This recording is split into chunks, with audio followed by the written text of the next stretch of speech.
Good morning all of you. कैसे हैं आप लोग? अच्छे हैं? सब कुछ बढ़िया?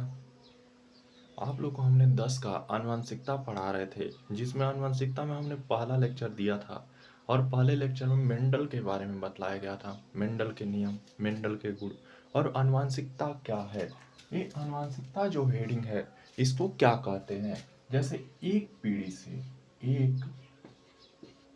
से दूसरे पीढ़ी में दूसरे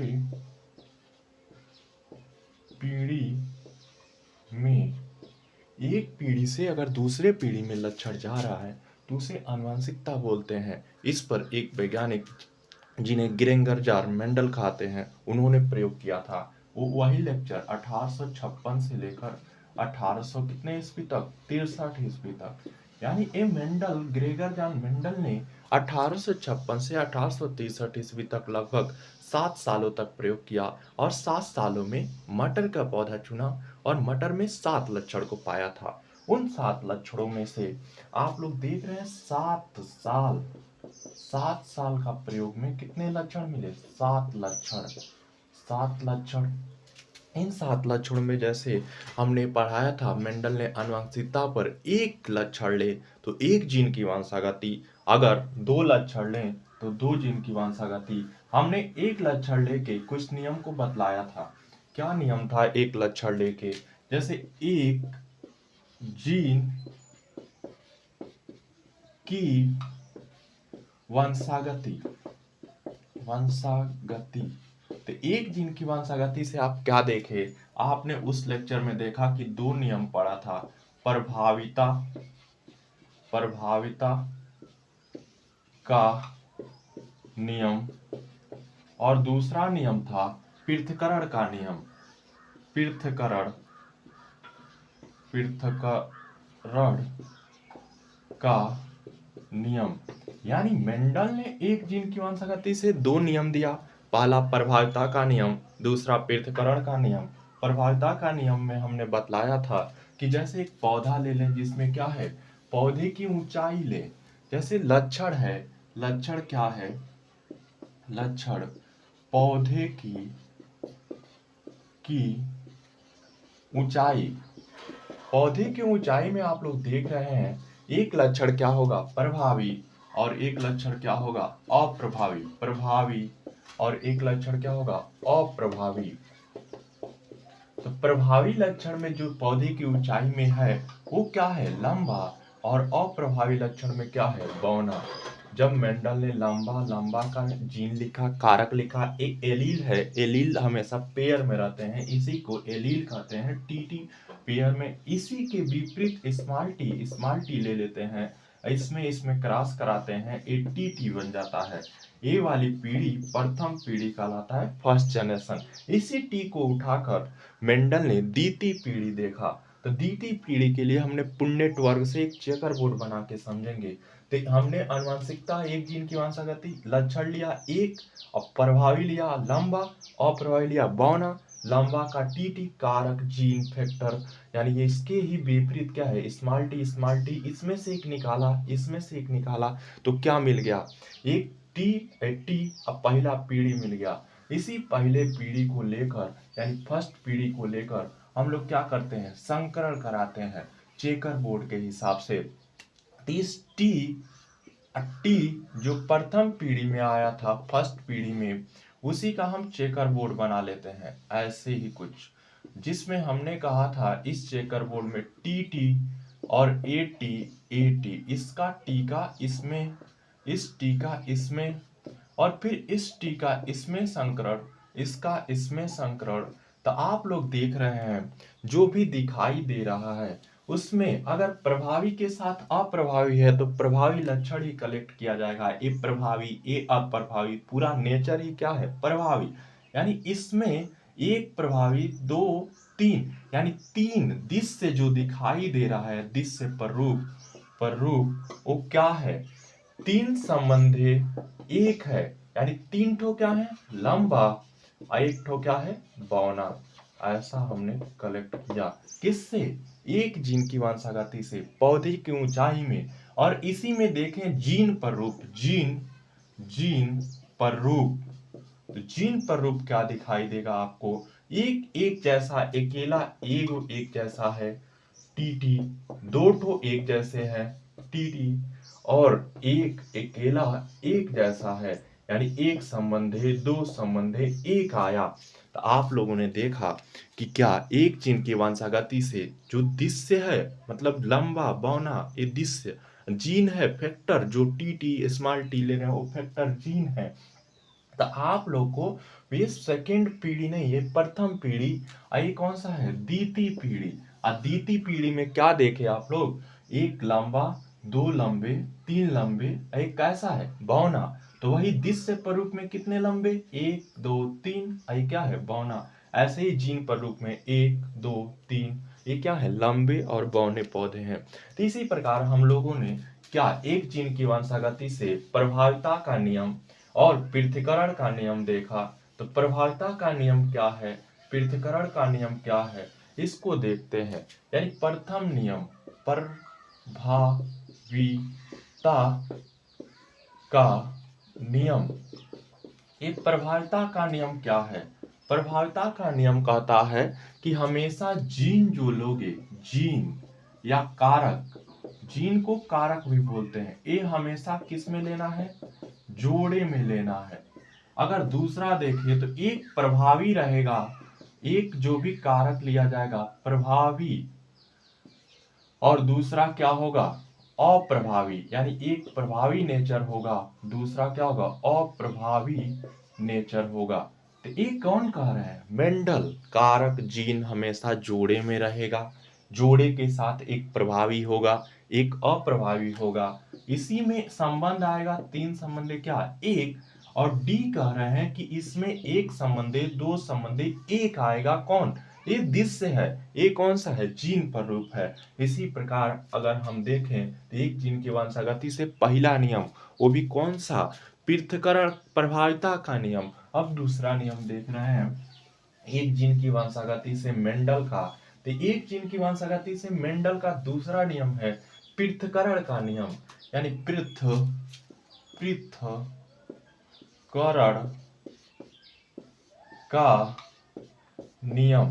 तो सुनिए, ये पृथक्करण का नियम क्या है? जिसमें हमने कहा कि अगर क्रॉस कराएं टी टी, ये कौन सा नेचर है? लंबा। अगर क्रॉस कराएं टी स्मॉल टी, कौन सा नेचर है? बौना। इसमें क्रॉस कराया, क्या आया? एक प्रथम पीढ़ी आया, वो भी कौन सा? लंबा। उसके बाद ये फर्स्ट जनरेशन, फर्स्ट पीढ़ी है। इसके बाद इसी पीढ़ी में आप देख रहे हैं कि प्रथम पीढ़ी में केवल लंबा आ रहा है, एक प्रभावी अप्रभावी, यानी लंबा बौना एक साथ है, तो केवल लंबा का नेचर है। अगर लंबा आ रहा है तो द्वितीय पीढ़ी देखते हैं। तो द्वितीय पीढ़ी में अगर यही देखें, यही चेकर बोर्ड बना लें, तो चेकर बोर्ड से हमें द्वितीय पीढ़ी में क्या दिखाई देगा? A T, A B T, A T, इसका क्रॉस कराइए, टी टी, इसका टी टी, और इसका क्रॉस कराइए टी टी, इसका स्मॉल टी। यानी द्वितीय पीढ़ी में कितने लंबे आ रहे हैं? तीन लंबा, और एक क्या आ रहा है? बौना। तो क्या देखे आपने देखा कि द्वितीय पीढ़ी में बौना आ रहा है, जबकि प्रथम पीढ़ी में बौना क्या है? छिपा है।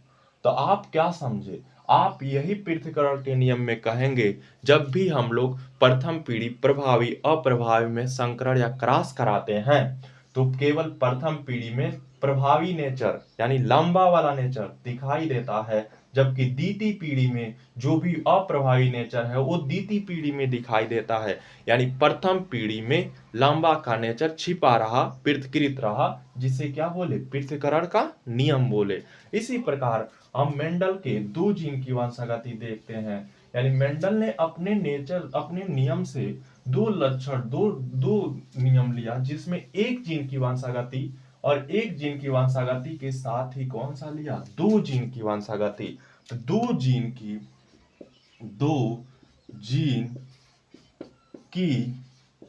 वंशागति,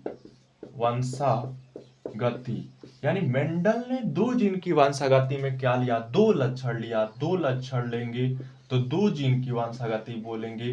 दो लक्षण में पहला बीज का आकार था। दूसरा, बीज का रंग था।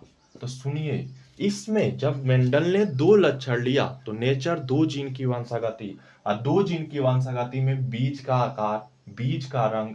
तो बीज के आकार में जो प्रभावी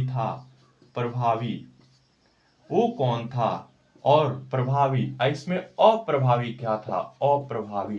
तो याद कर लीजिए, यही याद करना है बस, ये दो जीन की वंशागति से क्या, कि बीज का आकार, बीज का रंग, बीज का आकार कैसा, गोल, और बीज के आकार के साथ अप्रभावी में कैसा लेंगे, झुर्रीदार, झुर्रीदार। अगर इसी में बीज का रंग देखे तो इसका पीला और इसका क्या हो जाएगा, हरा। यानी आप लोग बीज का आकार जो नेचर है प्रभावी का, वो क्या है, गोल, और उसी में क्या है, झुर्रीदार, और जो बीज का रंग है वो कैसा है, पीला और हरा। जब हमने देखा कि जो भी दो जीन की वंशागति थे, लक्षण थे, कौन सा, बीज का आकार और बीज के रंग, जिसमें प्रभावी भी आया अप्रभावी भी आया। तो प्रभावी क्या था, अप्रभावी क्या था, इसको देखते हैं। जैसे प्रभावी में प्रभावी में क्या लिए हैं, और अप्रभावी में क्या लिए हैं, अप्रभावी। तो सुनिए, प्रभावी में हमने लिया गोल, और क्या लिया, पीला, गोल, ये पीला गलत है, पीला, और इसमें क्या लिया, झुर्रीदार, और क्या लिया, झुर्रीदार के साथ ये हरा। ये कौन सा नेचर है, बीज का आकार है, और ये कौन सा नेचर है, बीज का रंग है। तो आप बोलिए, गोल का मीनिंग एलील फैक्टर कारक, मीनिंग आर, इसको पेयर में कर दिया, येलो, पीला मतलब येलो, वाई वाई, ये बड़ा लेटर। अब इसी का छोटा लेटर स्मॉल आर और स्मॉल वाई, और क्या कर लेंगे, स्मॉल वाई। ठीक, अब इसका हमने संकरण कराया, सब में से एक एक निकाल दीजिए। मतलब आया आर आर इधर की तरफ, वाई वाई, और उधर क्या आया, आर आर और वाई वाई। यानी इसमें से एक निकालिए, तो इसमें से निकलेंगे तो ए आर, जो एक जैसे हैं, आर को एक पास, आर, इसमें वाई, और इसमें भी क्या है, वाई, एक पास कर लिया। तो यही कौन सा लक्षण आया, कौन सा, दो जीन की वंशागति से ये पीढ़ी आ गया, प्रथम, फर्स्ट पीढ़ी। आप देखिए, इसमें और इसमें ये नेचर कैसा है, ए कैपिटल ए स्मॉल, यानी ये पूरा नेचर किसका है, गोल का है, और ए वाई और ए वाई, छोटा वाई, एक प्रभावी एक अप्रभावी, नेचर किसका, प्रभावी का, एक क्या है, पीला है। यानी दो जीन की वंशागति से F1 पीढ़ी में ए आया जो गोल पीला था। उसी प्रकार F1 पीढ़ी के जो दो जीन की वंशागति है उसको देखते हैं क्या होता है। तो आइए देखते हैं F1 पीढ़ी। सुनिए, जो भी F1 पीढ़ी आया है, कौन आया है, आर आर, और क्या आया है, वाई वाई। ये F1 जनरेशन है, फर्स्ट पीढ़ी है, किसका, दो जीन की वंशागति से। इसी का चेकर बोर्ड बना लेते हैं। साइड में हमने क्या किया, चेकर बोर्ड बना लिया। जैसे चेकर बोर्ड इधर की तरफ बनाए इसी का, तो हम एक नेचर वाले को ऊपर रख दे रहे हैं, दूसरे नेचर वाले को कहा, नीचे रख दे रहे हैं। इसका आर आर, इसका वाई वाई, क्रॉस कराइए, आर वाई वाई आर, और आर वाई, और क्या, वाई आर, ऐसा हो गया। अब जो ये नेचर आया है उसका एक अलग चेकर बोर्ड बनाएंगे, अलग। ये जो F2 पीढ़ी दिखाई देगा वो अलग चेकर बोर्ड से, कितने हैं, 1 2 3 4, तो 1 2 3 और 4, इधर भी 1 2 3 4। अब सबका एक एक खंड में लिख दीजिए, आर वाई, इसका लिखे वाई आर, इसका लिखे आर, और कौन सा, स्मॉल वाई, इसका लिखे वाई और आर, इसका फिर यही आर वाई फिर वही वाला वाई आर, फिर आर वाई, और फिर क्या वाई आर। क्रॉस कराइए, जो आर आर दिखाई देगा उसको एक पास कर देंगे, आर आर। वाई वाई को क्या करेंगे, एक पास कर देंगे। आप ये वाला लीजिए और चारों में क्रॉस करा दीजिए, फिर आर आर एक पास, वाई वाई एक पास, ठीक। और फिर लीजिए इसी का इसमें क्रॉस करा दीजिए, आर आर और क्या है वाई, और क्या वाई, आर आर एक पास कर दीजिए। इधर का वाई कैपिटल, इधर का वाई स्मॉल, यानी कहीं का भी लेके इसको लेते हैं और चारों से क्रॉस करा देते हैं, क्या आएगा आर आर और क्या वाई वाई, फिर इसका आर आर और क्या वाई वाई। तो आप लोग को क्या करना है, इसको क्रॉस कराना है, ये होमवर्क है आज का। ये होमवर्क पूरा इसको भरना है कंप्लीट करके, और काउंट करना है कि इसमें आर आर का नेचर, आर आर मतलब क्या है, गोल है, और वाई है, और वाई है तो ये क्या है, पीला है। अगर आर आर है तो इसमें प्रभावी भी है अप्रभावी भी है, तो प्रभावी का ही नेचर होगा, क्या होगा गोल, और इसमें क्या होगा पीला। ऐसे ही काउंट करके हर खंडे को आप भरेंगे, कल हम बतलाएंगे इसको पूरी तरीके से, और ये भरकर और कल आप लोग इसे दिखलाएंगे। और इसमें जो गोल पीला है, ये गोल और क्या हो जाएगा वाई वाई पीला, ऐसे काउंट करेंगे तो एक संबंध दिखाई देगा, जिसका संबंध का को क्या बोलेंगे, जो दृश्य दिखाई देगा, नौ संबंधित तीन संबंधित तीन, यानी इसमें जो संबंध दिखाई देगा वो नौ संबंधित तीन आएगा। ये कौन सा प्ररूप है, ये प्ररूप है कौन सा, दृश्य प्ररूप, दृश्य प्ररूप। तो इसको क्या करते हैं, दृश्य प्ररूप है। यानी दो जिन की वंशागति से हमने चेकर बोर्ड बनाया, और चेकर बोर्ड की सहायता से हमने आपको बतलाया।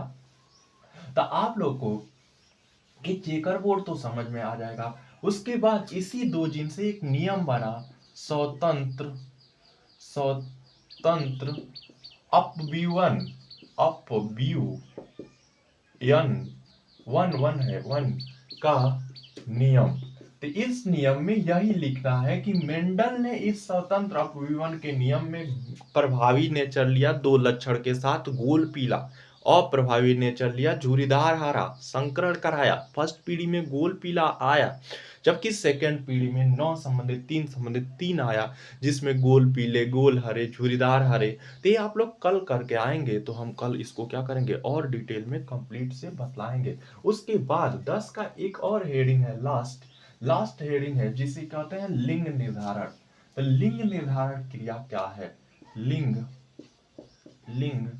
निर्धारण निर्धारण।